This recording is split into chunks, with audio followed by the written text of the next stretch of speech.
Welcome back to the Climate and Security Podcast. I'm your host, Dr. Shata Chakraborty. Twice a month, we will be bringing you animated dialogues with the leading thinkers, researchers, educators, civil servants, and military personnel who work at the nexus of climate and security. I will be asking these folks to share with us their stories and their visions of what we need to do to collectively prepare for this time of unprecedented risk, especially that of climate change. So my guest today is Sherri Goodman. Sherri is a senior advisor for international security at the Center for Climate and Security. She's a senior fellow at the Woodrow Wilson Center and a former U.S. Deputy Undersecretary of Defense for Environmental Security. She is also known to many as the Godmother of climate and security, having brought the issue to national attention in 2007 as a creator and head of CNA's Military Advisory Board, an elite group of retired 3 to 4 star flag and general officers from the Army, Navy, Air Force, and Marine Corps. Sherri, thank you so much for joining me here today. It's a pleasure, Sweta. So Sherri, let's start. What are the risks that keep you up at night? What are you most concerned about? Well, I'm very concerned that we are vastly underestimating the risks of climate change to our way of life. We experienced this in the United States just last fall with the hurricanes that came through the southeast from Harvey, Irma, and Maria, from Houston to Florida to Puerto Rico, which devastated those regions in a way we had not previously anticipated because we haven't clearly thought through the risks of climate change to the modern storm system. More intense, more rainfall, slower events that are more damaging to more people. And we haven't yet designed our cities and our urban areas and our infrastructure to withstand those new set of climate risks. I'm also worried that we do not fully appreciate the risks in the changing Arctic. The Arctic is changing more rapidly than any place else on the Earth, warming twice the rate of the rest of the planet. Literally, in just the last 15 years or so, we have a new ocean that has opened up in the Arctic. And China, Russia, and other countries are poised to seize and take advantage of that new open ocean, seizing the minerals, the transportation, the fish, the energy that are made available because of climate change. And the U.S. is slow to recognize that we need to be able to operate in this new ocean and that we need to take those risks seriously, the risk of an accident or an oil spill and the changing geopolitics with these other countries. Is this something that you always knew was an issue? How did you come to learn that this is something that we really needed to act on? When I was in college, I was concerned most about the threats of the nuclear age. I wanted to work on the biggest global challenges of the day. And during the Cold War, that was the threat of a bolt out of the blue nuclear attack by the Soviet Union. So I started out in the nuclear security field. In fact, I wrote a book on the neutron bomb controversy, which earned me the nickname The Bomb Lady. That's great. And but I've gone from the Cold War to the climate era. With the end of the Cold War, and thankfully that ended peacefully, new risks have arisen on the horizon. And one of the most serious, perhaps the most serious, is climate change. Because it threatens our way of life, from our food to our water to the way we live, bringing whole new, changing whole coastlines rapidly, increasing drought, increasing floods and precipitation in some areas, creating vast waves of migration, and as I said, a whole new ocean in the Arctic. So you went from the nickname of Bomb Lady to Godmother of Climate and Security. That's quite a title to have owned today, Sherri. Tell me how you got that. Well, when I spent 8 years in the Department of Defense at a time when really the major risks that we were facing at the time were cleaning up contamination from Cold War activities. At the time in the 1990s, we really weren't that focused until towards the end of the 1990s on climate risks, but we were focused on pollution risks. And during this era, the Department of Defense, which I was very proud to work very closely with our men and women in uniform and with the leaders of all of our armed services. As the first Deputy Undersecretary of Defense for Environmental Security, during this era, the Department of Defense went from being seen as an environmental laggard to being seen as an environmental and clean energy leader. And it continues in that leadership role today. And in the 2000s, we began to realize that climate risks were on the horizon and that they could affect our national security.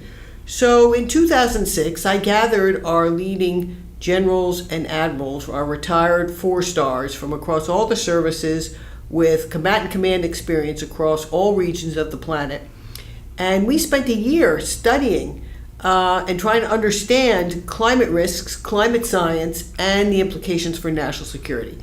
And when we released our first report in 2007, National Security and the Threat of Climate Change, we characterized these risks as a threat multiplier for instability in fragile regions of the world. Is it true you coined that term? It is true.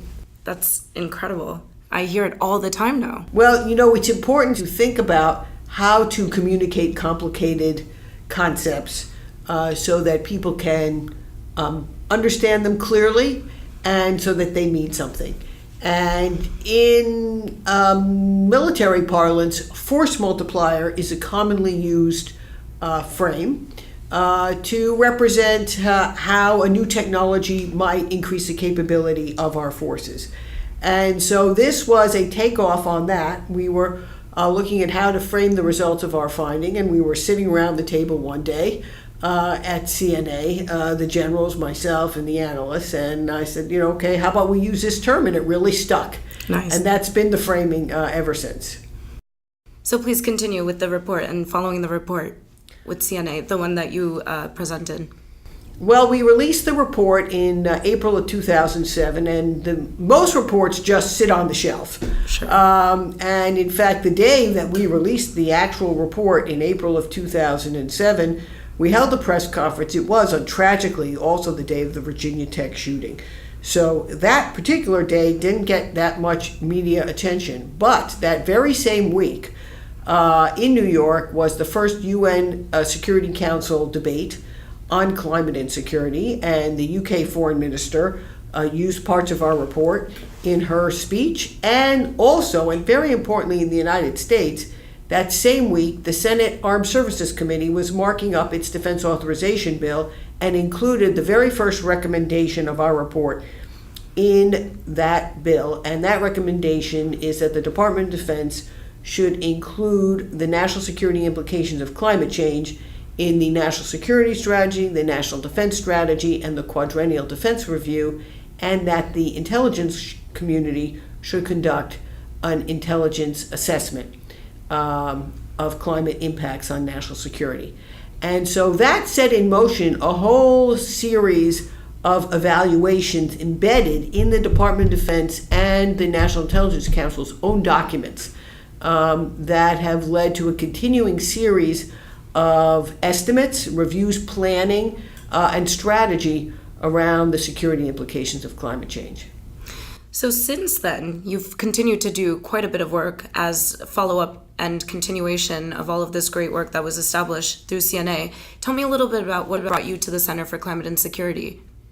Well, the Center for Climate and Security approached me and CNA after we'd been underway there for a couple of years, and said they wanted to extend this work and they wanted to broaden sort of the base of interest and support. And it's turned out to be a great partnership. We've created a broad network, a whole sort of next-gen focus of young leaders who are very interested in this, who are able to reach out internationally and domestically across academia, into the legislative world, into industry, in many new and interesting ways, and extend the reach of this work and also extend the type of analysis that's undertaken. So there are always new challenges on the horizon, new problems to look at, new communities to connect with. So the work that you're doing for the Center for Climate and Security, is really what parallels well to what you're still in your advisory role at CNA. You also have a third hat that you're wearing. You're with the Wilson Center, and a lot of the work that you're doing there, it revolves around the Arctic. Could you tell us a little bit about your current work there? At the Wilson Center's Polar Initiative, which we launched there about a year ago now, to really highlight the importance of the Arctic in all its dimensions and domains, and to ensure that people in Washington continue to realize, and in the U.S., and in the lower 48, continue to realize that the U.S. is an Arctic nation.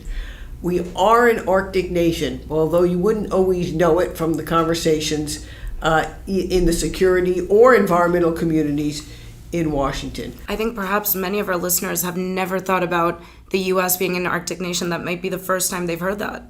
Right. So I'm glad they're listening then. And when people think about it, they often think it's about, well, that's Alaska.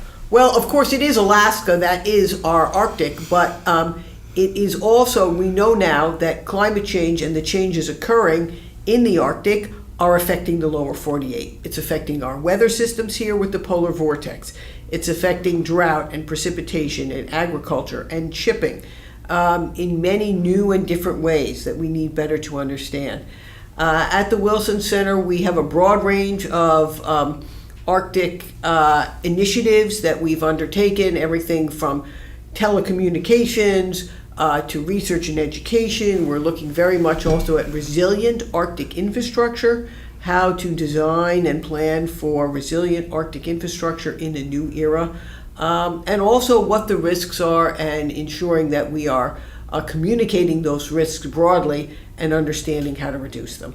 What is it that listeners would be most surprised about learning about the Arctic? Why should they be concerned? Even if we're an Arctic nation, is it their problem? Is there anything really that we can encourage people to think about or change their thinking about that could be helpful to a lot of the proactive risk management that the work that you're doing and the different affiliations that you have are doing? You know, people think that because it's melting, the ice is melting more rapidly in the Arctic and the temperatures are warming, that maybe it's an easier place to transit. In many ways, it's becoming more dangerous because as the ice melts, you have more ships, but there's still active ice in the Arctic. So it's more accessible, but it's comparably dangerous. And the other thing one should know is that the permafrost, which has been sort of much of the land cover in the frozen north, is melting at a rapid rate.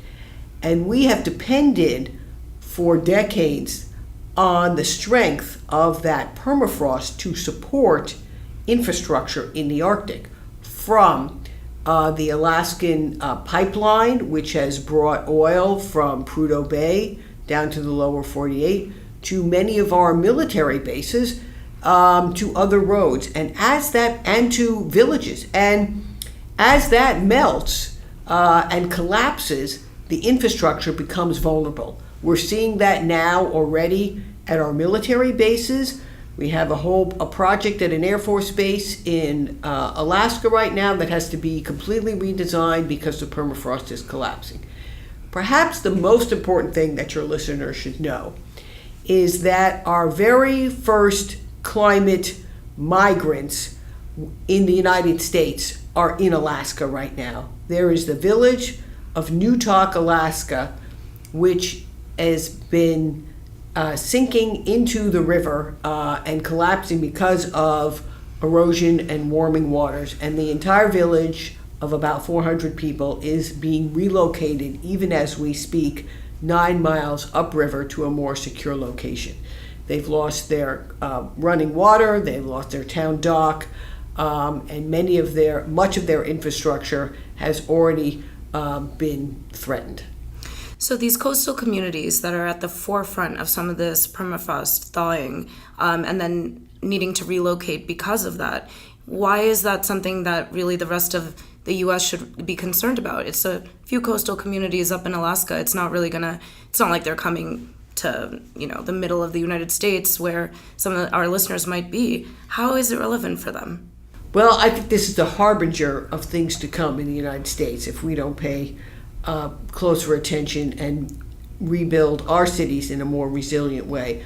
We have similar situations occurring in New Orleans now, down in the bayou, where there are communities at risk that will have to be relocated.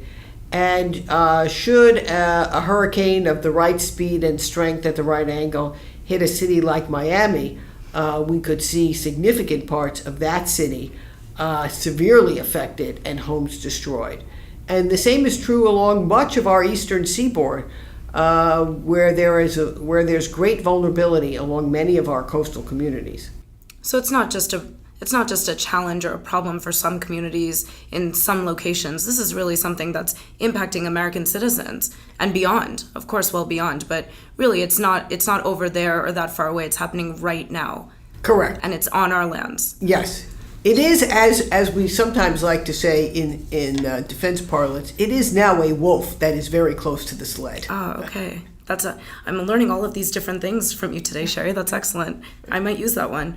So given that we have this foresight and we have more knowledge than we've ever really had, and we're collecting it constantly, who's responsible for acting on this knowledge? From everything you're saying, doesn't it sound like somebody has to bear this responsibility? Who are we charging with this responsibility? Well, let's talk. We've talked about the unprecedented risk, and now we're going to talk about the unprecedented foresight that we are developing. And we're with technology comes a lot more capability to more accurately predict the near future, not just what's going to happen 100 years from now, 50 years from now, or even 25 years from now, but what might happen later this year or even next year. Today we can reliably predict weather about 7 days. And the closer we are, the more reliable it is. And that's why, as we have these intense hurricanes come through, we're looking even at multiple weather models, the European model and the American model, and we're trying to see more accurate because people are making their evacuation and their other plans based on the reliability of the models, even within a 24 or 48-hour period. We are today on the cusp of having more reliable weather to short-term climate prediction capability. So think of weather out to about 2 weeks and eventually out to about 2 months. And with that predictive capability, we'll be able to do much more reliable planning across a whole range of sectors. Everything from how we plan and deploy our forces in response to severe weather events, to how we manage supply chain risks, to how we manage agriculture, to how we cope with a whole range of other risks. And so that predictive capability, sometimes called Earth System Predictive Capability, is going to be vitally important to managing these risks in the future. Okay, so we've got this foresight. Who are we expecting to act on it? So having all of this information, is it a combination and a collaboration effort that's required? Can we distill out the responsibilities at the various levels? Particularly of interest to the listeners would be what can be done at that community level. How can people really get involved and participate in a way that is meaningful and takes advantage of how far we've come in terms of this technology?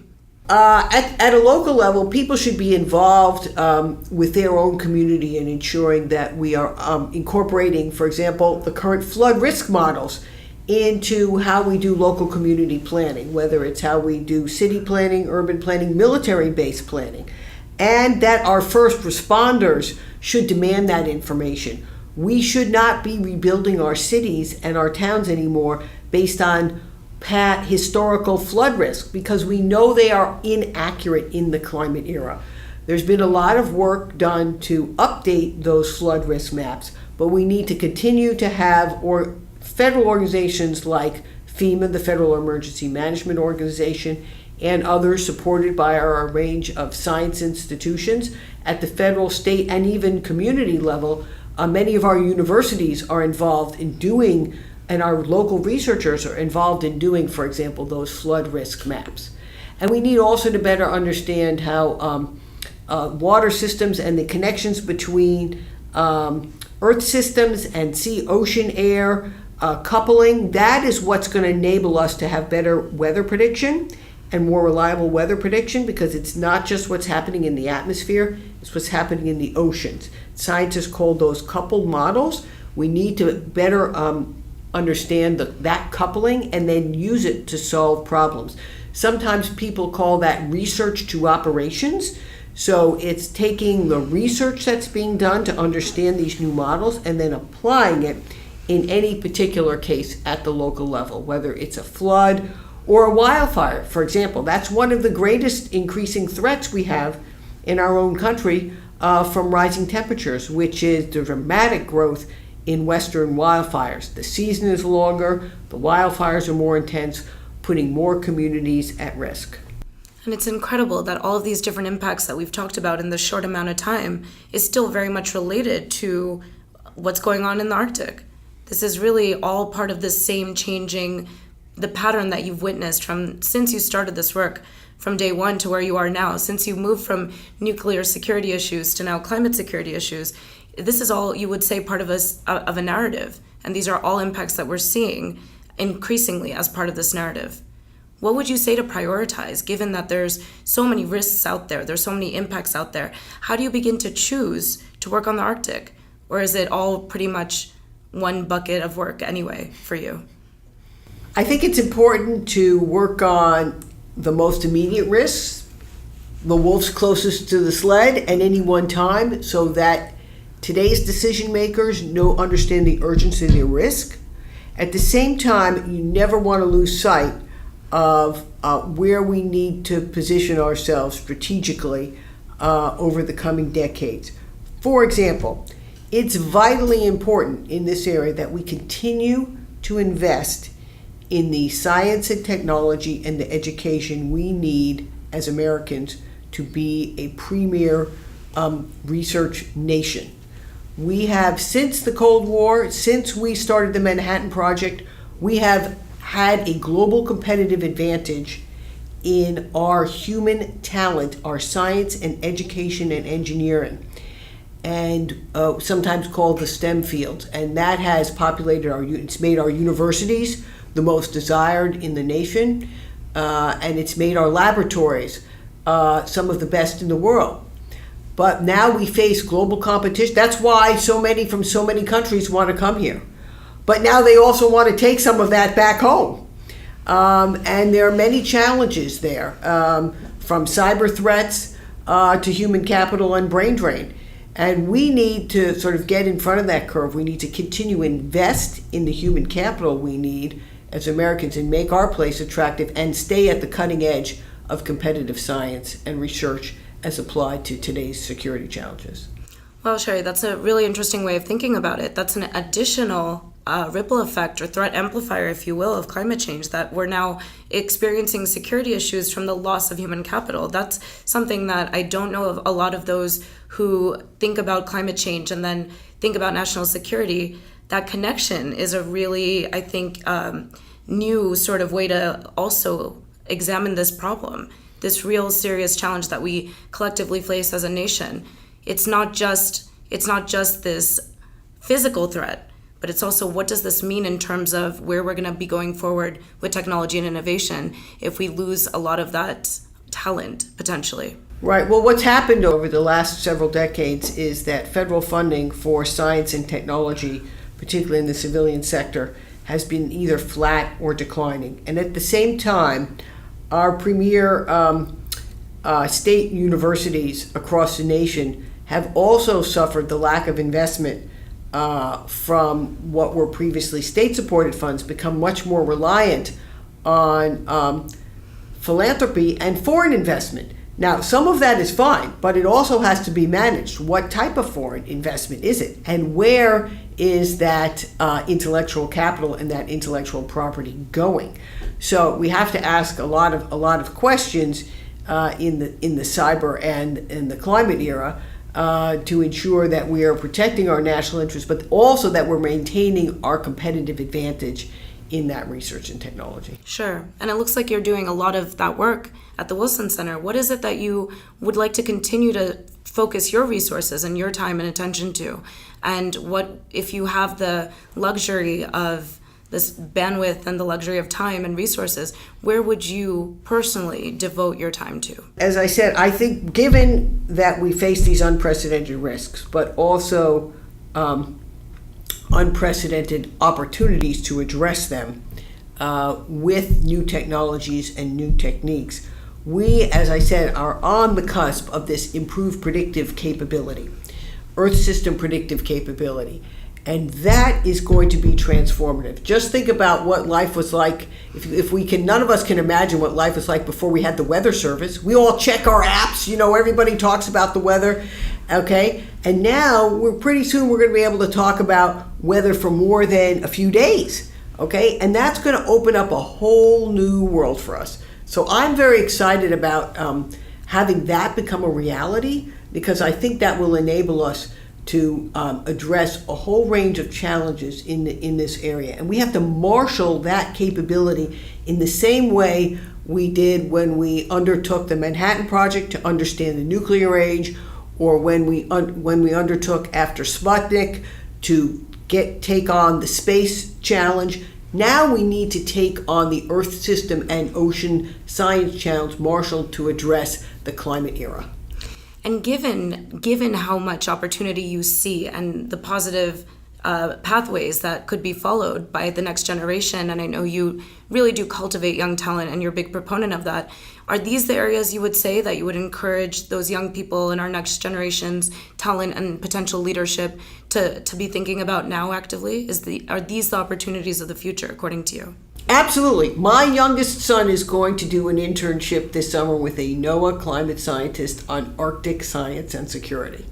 And that's just an example of where the future is.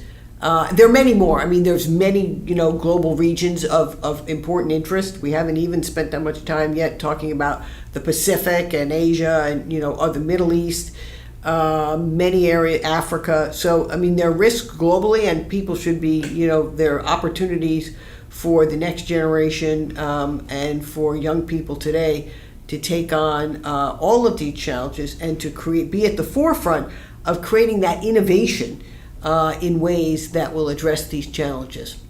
Can we continue to develop our technologies just with the advantages of all the talent that we have domestically? As you raise these global locations, it occurred to me that there really needs to be increased collaboration. Are you seeing that? Do you encourage that? And how do we improve that? And how necessary is that to address these global risks regionally and what we collectively face together? Well, I think that collaboration is important. It's also the collaboration between the public sector and the private sector, whether it's philanthropy or private industry, is increasingly important. And of course, international collaboration's always been the watchword in the sciences. Now we face some new challenges today, but we still need. That's how we grow our capacity. We've worked very closely with our European partners and with Australia and with other countries, and we know that human capital is growing in many other countries as well. So if, based on some of the regions that you just mentioned, what's an example of somewhere that maybe we could enhance our relationship with that could really be beneficial to both parties involved or multiple parties involved? You were mentioning Africa and the Pacific. Are they dealing with similar problems that could really benefit from our cross-communication and collaboration? Or are there unique features that really don't require that pot of resources? Or is it some combination of both? Very much both. I mean, in Africa, for example, faces a lot of climate risks, but other security risks, and a part of the world where population is growing very rapidly, which will, in our lifetime, see huge population growth, and also where people will be coming out of the energy poverty that they have suffered for many years. So what type of energy systems are they going to rely on? How are they, there's some great talent across the continent. And now we see particularly our European partners are very involved with looking at matters of concern, from Lake Chad to other parts of Africa, looking at areas where climate change has acted as a threat multiplier on the underlying political instability and terrorist conditions. We have recognize that, but sometimes we need to do a little bit more to understand how those climate risk factors exacerbate the terrorist and other threats where we've focused our emphasis most in recent years. And then we need to work with our partners because we can't solve this alone. Our partners, in those countries and the local communities and with our European partners of concern to address the particular challenges in areas like Lake Chad, which has bordered by 4 countries, has shrunk dramatically in the last few decades, doesn't support the populations it does anymore, and has also been a source of Boko Haram and ISIS and other terrorists. So the shrinking lake and water accessibility and access and availability in countries in Africa, and communities moving from states like Alaska, these are all very interconnected from what you're telling me. It sounds like these are all very much things that need to be discussed in the same breath, in the same podcast, and that's what's happened. And it's incredible that we can tie all of these different incidents together with the one real narrative that you've spent so much time working on. So that's fantastic that we're able to tell that story and to really get the attention that it deserves, because ultimately it's really going to impact, as you said, it's a harbinger of things to come, and it's really going to impact communities locally, regionally, globally, and we're all connected with the same one planet that we live on. So it's something very important for people to understand and take away. Is there anything that, if speaking directly to the listener base, what would you have them really know and take away from all the experience that you have brought to this conversation? Well, when you see big risks on the horizon, you should dive in and try to understand them and then help move that agenda forward. And don't let it deter you. Let it be an opportunity that helps you create your own future and your own way of helping to solve a challenge about which you care. And the ultimate thing is you have to care, because you can't do any of these things 9 to 5. You have to create new networks, new communities, and that's how I think you can make a difference. Excellent. Thank you so much, Sherri. That was really informative and very motivating. So I encourage all our listeners to please get involved and talk to your peers, talk to your colleagues, talk to your community members, and heed Sherri's words. This is something that is very relevant to us no matter where we fall on this planet. And with that, I would like to say thank you for listening to the Climate and Security podcast. If you enjoyed today's conversation, please do tweet me at ShutTheC or tweet the center at the Center for Climate and Security. If you enjoyed listening, please subscribe, please review us on iTunes, share widely, and finally consider donating to the podcast from the Center of Climate and Security's podcast page at www.climateandsecurity.org/podcast, and you can click on Make a Donation. We will continue the series of conversations with the most prolific and dedicated folks in this space. We really do appreciate your support. Thank you, and please tune in again for the next episode of the Climate and Security podcast.